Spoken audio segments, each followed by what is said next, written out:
Item Number: SCP-257. Object Class: Euclid. Special Containment Procedures: owing to the immobile nature of SCP-257, Site-93 has been erected outside of SCP-257. Access to the interior of SCP-257 is restricted to Level 2 containment and recovery personnel and above. Motion-detecting video cameras have been set up throughout SCP-257's exhibits to monitor any new biological specimens that appear. All biological specimens extracted from SCP-257 are to be examined, logged, and removed from SCP-257. Biological specimens are to be placed in one of Site-93's temporary holding pens for study and threat classification. If researchers identify specimens they deem worthy of further research, personnel are to fill out Form 257-12 and follow appropriate research protocols. Specimens are otherwise sent to Bio-Site-29 for storage and long-term care. Description: SCP-257 is an abandoned zoological garden and park, located in United Kingdom. The zoo itself, described as a collection of curiosities, is named for a William Wordsworth, billed as the greatest explorer and naturalist this side of reality 12/3.14. According to promotional materials found within SCP-257, the zoo was founded in 1899 to educate the gentlemen and ladies of England about nature, and the many strange beasts encountered by explorers on their travels. No permits, building licenses, or planning permissions have been found that correspond to the location or appearance of SCP-257. Several signs and notices indicate that the zoo has been temporarily closed for maintenance, but the dilapidated appearance of the park and outdated equipment suggests that the park has been abandoned for at least 50 years. At irregular intervals, animals will appear within the zoo's confines through an unknown manner. These animals appear in the various enclosures at random intervals. Simultaneously, a handwritten manual appears at the entrance of the zoo inside the ticket booth. These guides detail the proper care and feeding of each organism and sometimes reveal information about its origin and acquisition.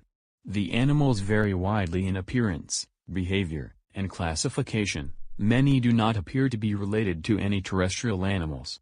There does not appear to be any schedule as to when these animals are delivered. See Acquisition Log W-257 for a complete list of animals delivered in the past years. On. The following typewritten note was discovered pinned to the entrance of SCP-257, along with the guide. From the desk of Professor William Wordsworth, explorer and naturalist. To the esteemed gentlemen and zoological enthusiasts of the Special Containment Procedures Foundation, as you are no doubt aware by now, I have decided to entrust you with my zoo and my collection of rare and exotic animals while I take a leave of absence. You are straight-thinking and responsible men of science and you will no doubt be able to look after them. After my travels through I've decided to visit the 13th moon of Aeneas as the next stop on my safari. Naturalists and learned men such as yourselves will no doubt enjoy studying some of the splendid and vital creatures that I've discovered here. The viewing public will appreciate the new additions to my collection. They're like nothing I've ever seen. I cannot write much longer. My indigene guides and I will be up early tomorrow to check the traps. Keep up the good work. Regards, Professor William Wordsworth. SCP-257 Sample Acquisitions Log, Log 23-2A, as of 20. Date: January 3, 19. Species: Elephas sp. Unknown, possibly Aeontequus. Description: 5 miniature elephants, approximately 3 feet high. Guide states that, I encountered these splendid animals while on a tour of the Mediterranean. Notes: retained briefly by Dr. For study. Genetic link ascertains a relation to the modern African elephant. Currently stored at Bio-Site-29. Date: January 6, 19. Species: Unknown. Description: a very large decapodal invertebrate matching no terrestrial species.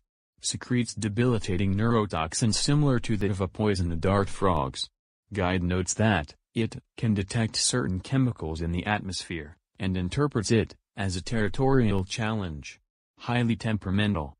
Notes: currently stored at Bio-Site-29. Date: May 13, 19. Species: Pygocentris sp. Description: A school of approximately 300 very small piranhas, capable of producing bioluminescence through bacterial symbiosis. Guide explains that they were procured from the para-Amazon, with no further explanation given. Notes.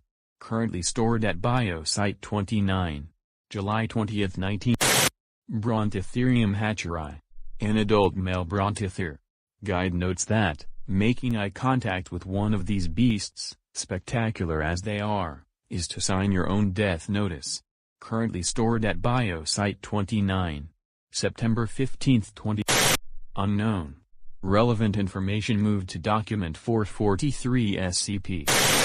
See Incident Report 3122-A for further information. Reclassified as SCP. Following incident. Request for SCP-257's upgrade to Keter status denied, due to its immobile and containable nature, and the containability of SCP. January 5, 20. Rhinoceros sundaicus. A baby female Javan rhinoceros. No anomalies detected. Currently stored at Biosite 29. Possible release to a nearby zoological facility pending. December 2, 20. Unknown. A large and leathery pupa. Non-invasive scanning reveals what appears to be a human-sized, unknown invertebrate, possibly an insect, inside. Guide states that, this one will start laying eggs right after hatching. You will have a thriving colony on your hands in no time. Euthanized and placed in formaldehyde. Currently under study by doctors. And at site. April 6, 20. Unknown. A heavily armored creature with a crustacean-like shell, covered with bright yellow vegetation. Guide states to keep this fellow under high gravity at all times. Died on April 23, 20. Remains kept for study. December 13, 20. Kentrosaurus ethiopicus. A juvenile male Kentrosaurus.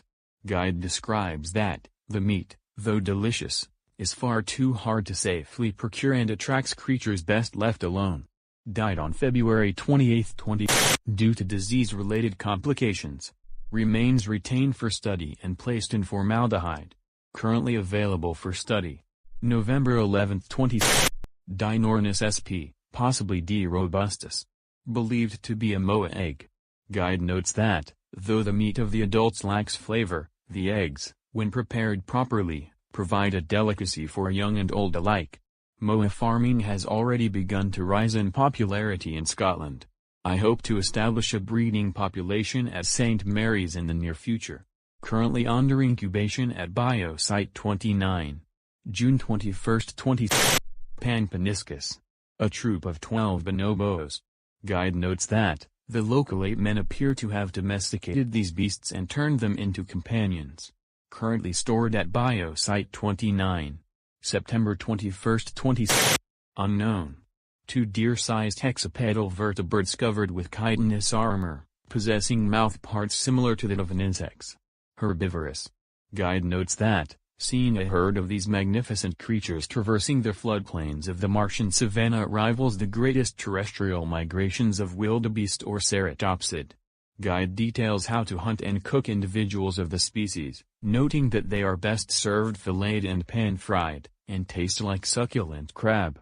Currently stored at Biosite 29. Unfertilized egg sac removed from now presumed female.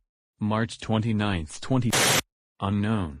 A group of 12 birds of unknown genus, similar to cranes, with large wingspans. Extremely intelligent. Capable of imitating human voices and reproducing music. Described as, the crown jewel of the collection. Currently stored at Biosite 29.